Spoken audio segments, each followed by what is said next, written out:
کون سی رات یا کون سا ایسا لمحہ تھا جو آپ کے لیے صدیوں بھاری بن گیا ہو؟ کوئی ایسی خبر ملی ہو یا کوئی ایسی دو پریشانی؟ لمحے تھے، بہت تکلیف دہ تھے، اور ساری عمر شاید میں ان کو نہ بھول سکوں۔ باہر بیٹھی ان خاتون نے دیکھ لیا تو انہوں نے مجھے کہا کہ آپ پلیز بددعا نہ کیجیے گا۔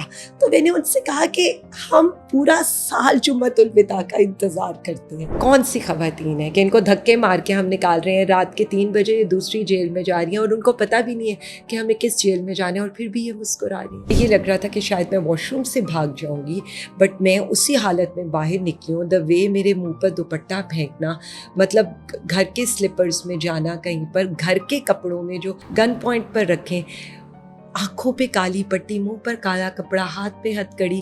آپ اب بھی دیکھیں، اب مجھے تو نہیں لگتا کہ میں اپنا دروازہ بند کر کے سیف۔ ہم اگر اس چیز کو دیکھیں تو تکلیف اس چیز کی نہیں ہے، تکلیف اس چیز کی ہے کہ ہمارے اخلاقی اقدار کس قدر گر چکے ہیں۔ شاکر، آپ مجھے یہ بتائیں، میری بیٹیاں کیا اس ملک میں رہنا چاہیں گی جو ان کی ماں کے ساتھ ہوا؟ اور میں ان کے لیے اپنے ملک کو سیف نہیں سمجھتی۔ وہ لوگ جن کے لیے آپ پارلیمنٹ کے اندر جو ہے وہ مختلف تحریک پیش کرتی تھی، بل پیش کرتی تھی، انہی لوگوں نے آپ کے ساتھ جو ہے وہ اس طرح کا رویہ اختیار کیا، تو کیا سمجھتی ہیں کہ، اور خاص طور پر اس وقت آپ سے کیا انویسٹیگیٹ کیا گیا ان 24 گھنٹوں میں، کیا آپ سے کہا جائے؟ میں نے اچھا وقت، یعنی حکومت میں خان صاحب کے ساتھ تھی، تو برے وقت میں خان صاحب کا ساتھ نہیں چھوڑوں گی۔ عام کرمنلز کو PCO کی سہولت ہوتی ہے، ہمیں وہ سہولت بھی نہیں تھی۔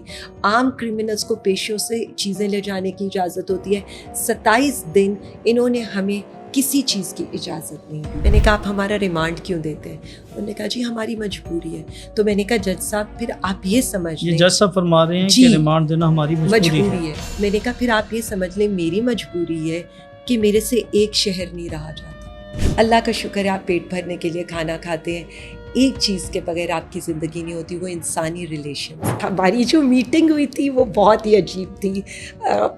میں نہیں چاہتی تھی کہ میں اس کے سامنے رہوں، اور وہ نہیں چاہتی تھی کہ وہ میرے سامنے روئے۔ سو ہم دونوں ہنس رہے تھے۔ لیٹر آن مجھے کسی نے کہا کہ باہر جا کر آپ کی بیٹی بہت رو رہی تھی، اور میں جیل کے اندر۔ خان صاحب کا کہہ دینا، ان کے الفاظ ہمارے لیے ہمیشہ معنی رکھتے ہیں۔ تو خواتین تحریک انصاف کی بیک بون ہے، خواتین اور نوجوان۔ یہ پارٹی ہے ہی خواتین اور نوجوانوں کی۔ ابھی نہ ہمارا یہ تحریک ختم ہوئی ہے، نہ ہماری جدوجہد ختم ہوئی ہے۔